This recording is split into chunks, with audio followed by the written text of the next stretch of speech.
Morning drifts over the monastery. Mist hangs low across the courtyard.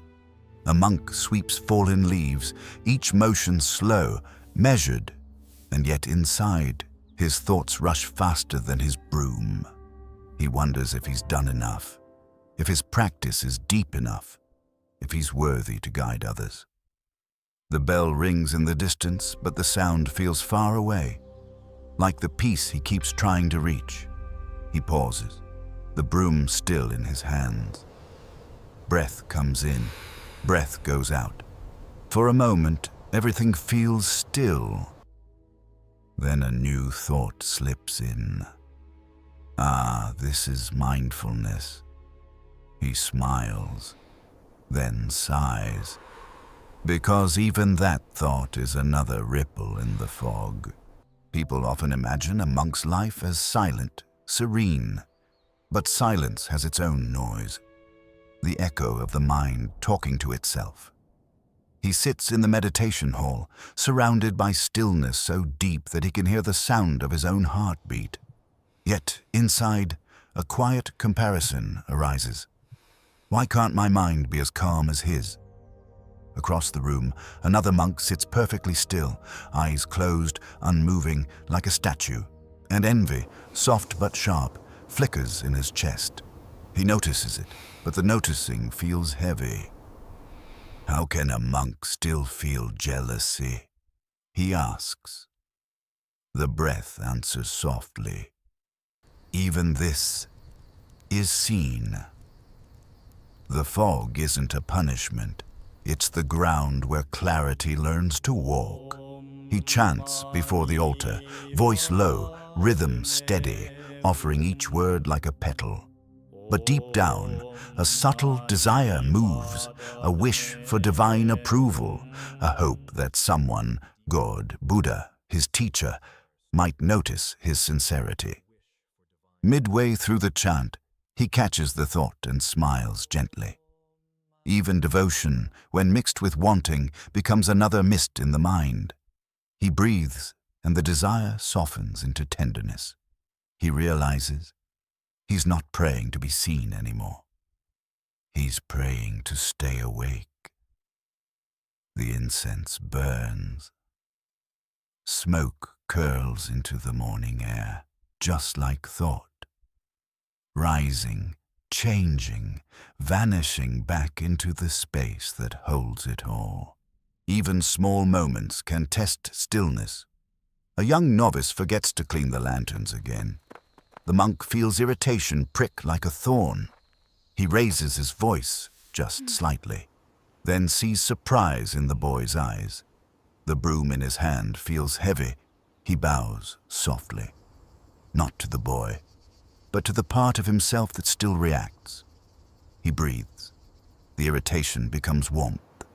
He smiles at the boy and continues sweeping. Everywhere he looks, the temple is covered in fallen leaves. Each leaf, a thought. No need to rush. They'll keep falling anyway. And his only task is to keep sweeping gently without losing the breath. Late at night, the monastery sleeps. He lights a single candle and reads a sutra he's known for years. The words glow like embers, but inside, a restlessness stirs. He feels how much of himself still seeks to become something. Wiser, purer, free from mistakes. He looks up from the page. The flame wavers. A moth circles around it again and again. He smiles. Even I am like this moth, he thinks, drawn to light, burning a little each time I touch it. He exhales slowly. The candle flickers but doesn't go out.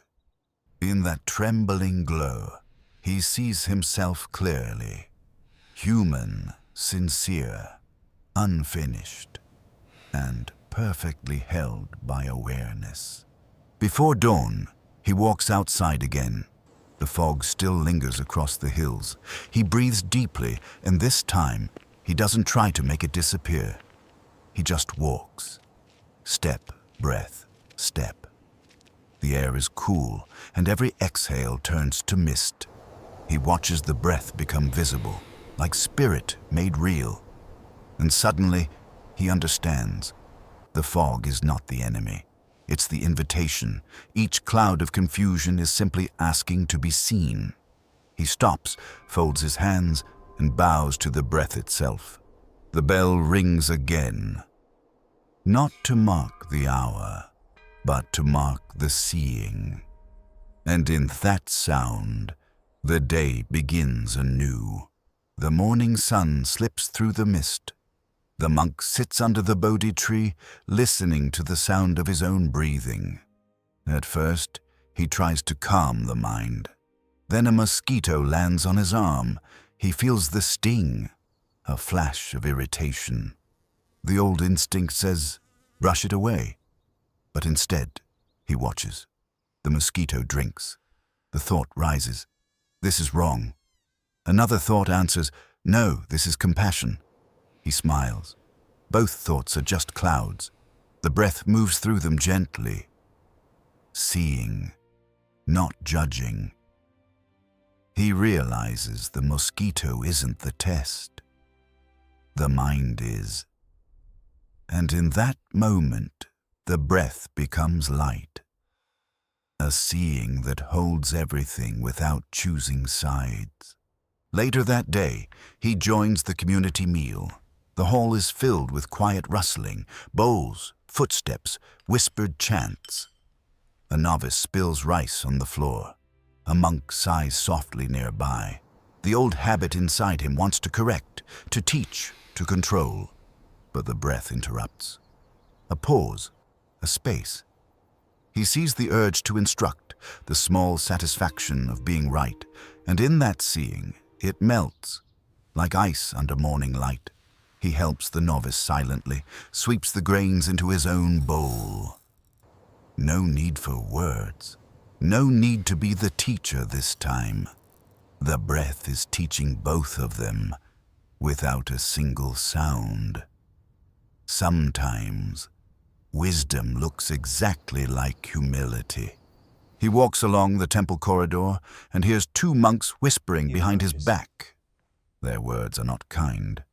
For a moment, the heart tightens, just slightly. A flicker of hurt appears. He breathes. He sees the sting, the thought. They misunderstand me. Then another thought. I should not be offended. He smiles again. Both belong to the same fog. The breath mirrors them both, without rejecting either one. He keeps walking, each step slow, each breath clear. When he passes them, he nods gently, not to forgive, but to remind himself that awareness includes everything, even the whispers. The mirror doesn't choose what to reflect. It simply shines. One evening, a visitor comes, praising the monk for his calm and wisdom. He listens quietly, but inside, a warm pride begins to grow. Small, sweet, subtle. He feels it in the chest, like a soft light rising, but the breath sees it, and the light turns transparent. He thanks the visitor, bows politely, and returns to his room. Sitting alone, he laughs softly. How strange, he thinks. Even praise can become a fog. The breath moves again, steady, gentle, true. He sees that awareness is not about rejecting what comes, but about knowing when the heart starts to hold. To see clearly, he must love even his own pride, without feeding it. That night, the monk writes a letter to an old friend who left the monastery years ago. He had judged him once for giving up the path. But as he writes, tears fill his eyes. He sees how arrogance had hidden inside his righteousness. He puts down the brush and breathes deeply. Each breath softens the judgment until compassion takes its place. He realizes, seeing is not cold awareness. It is love without preference. Through the breath, he sees the shared struggle of all beings, each one walking through their own fog, seeking the same light. He whispers into the stillness, "May we all see clearly."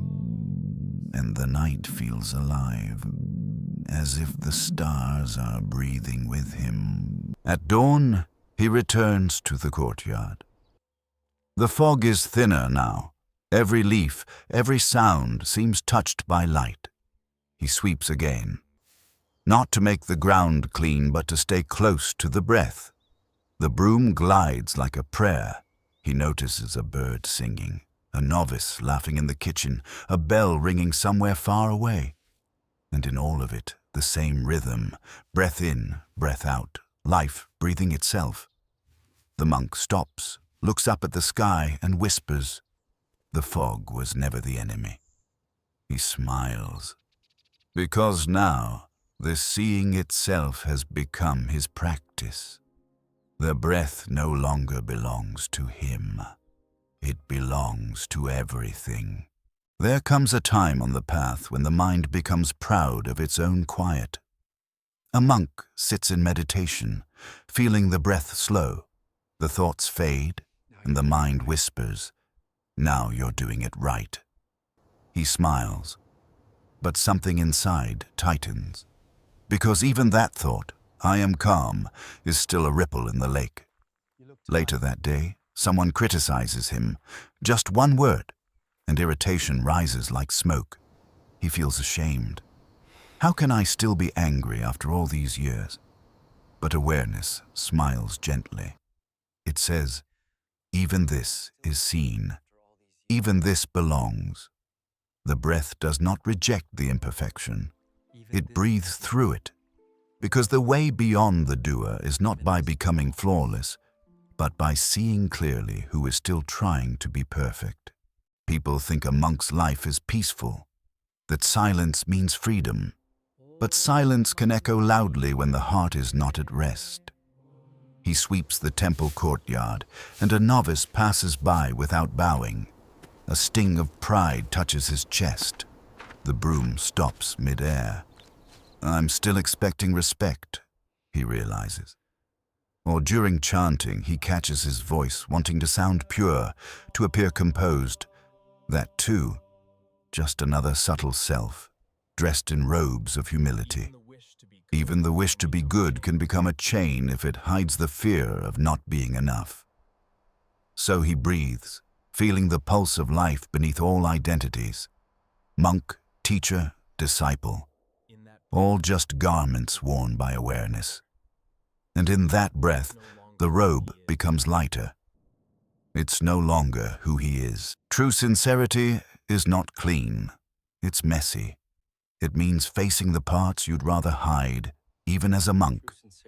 He remembers the days of anger, the nights of loneliness, the subtle longing for recognition. He prays not for virtue, but for truth. Sometimes tears come in the middle of a quiet hall. He sees how even his prayers were driven by fear.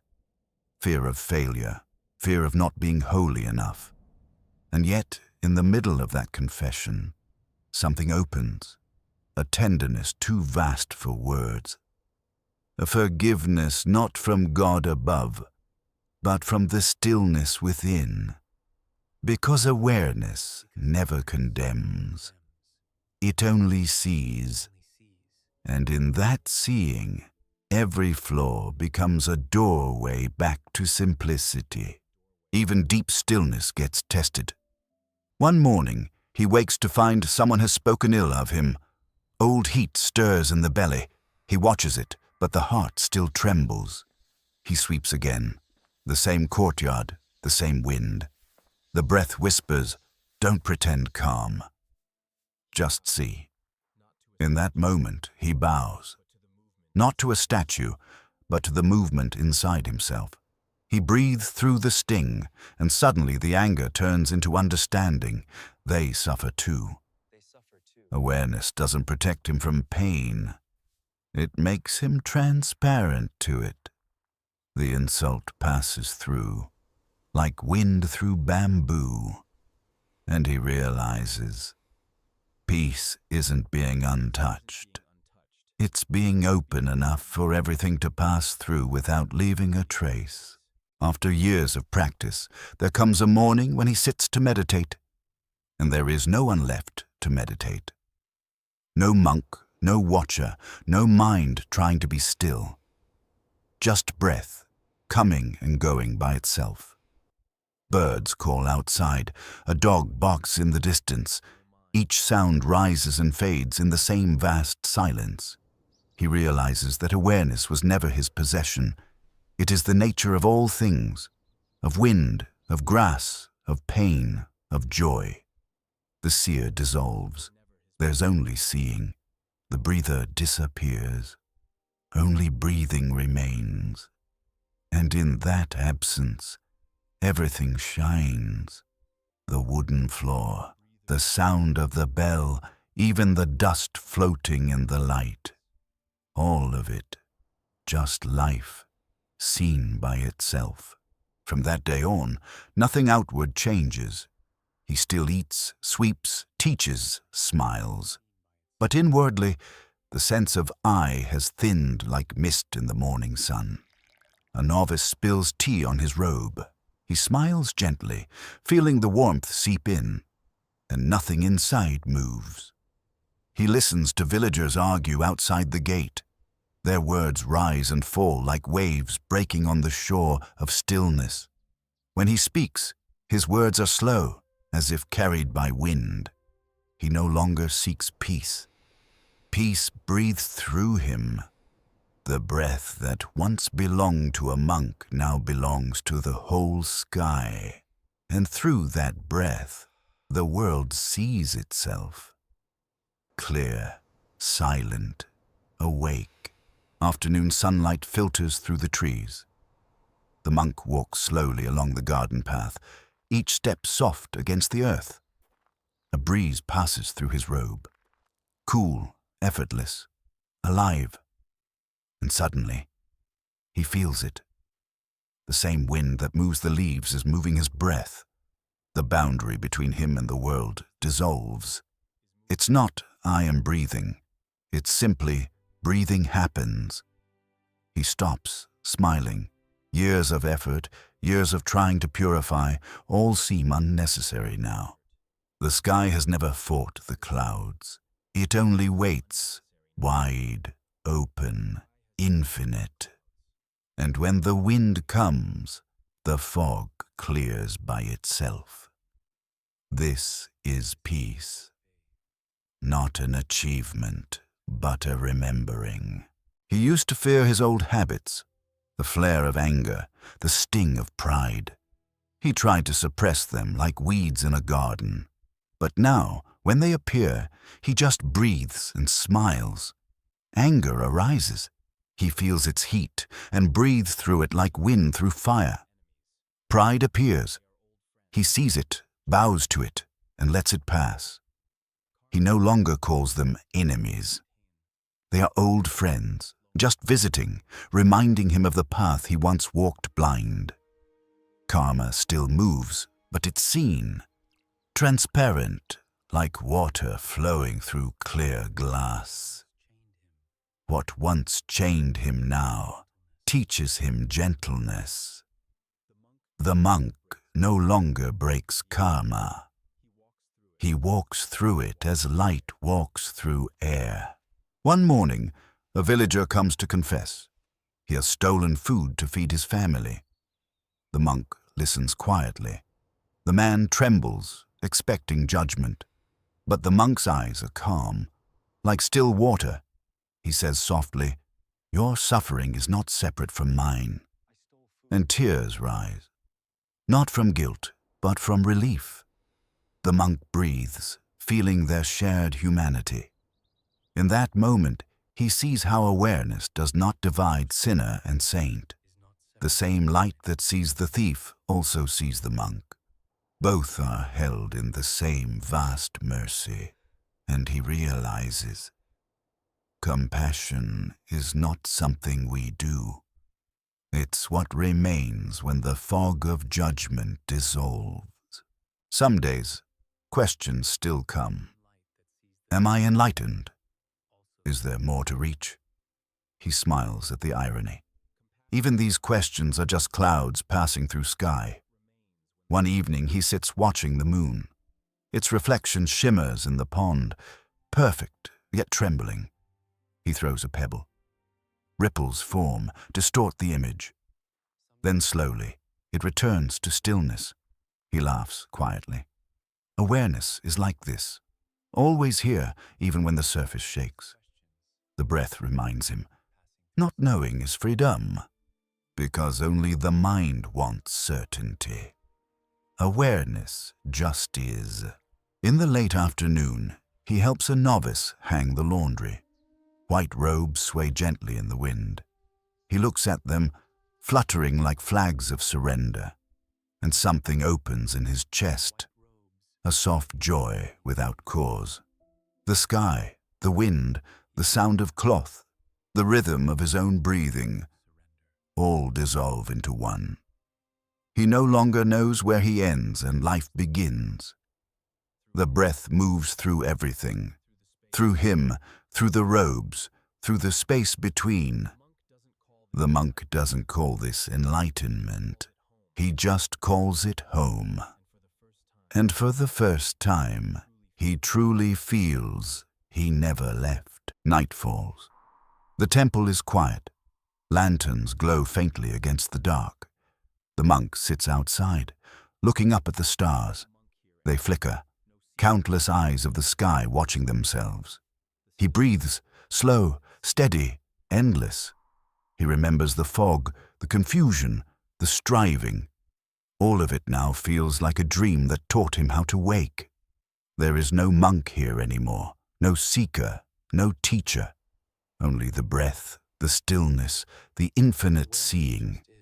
The same wind that once moved his robe now moves the whole universe. He closes his eyes, not to withdraw, but to dissolve into the sky that breathes through all. The monk sits quietly beneath the open sky. The night breathes, and so does he. From the fog to the first light, from effort to ease, the path was never about becoming something. It was always about seeing what has always been. Perhaps as you listen, you too can feel this stillness breathing through you, not as an idea, but as the simplest truth, the breath, the sky, the awareness that never ends. If this moment has touched you, pause, breathe once more, then share this calm with a like, a comment, a gentle subscription, so that more hearts can return to this same stillness. May your breath see clearly, and your heart rest in the vast sky within.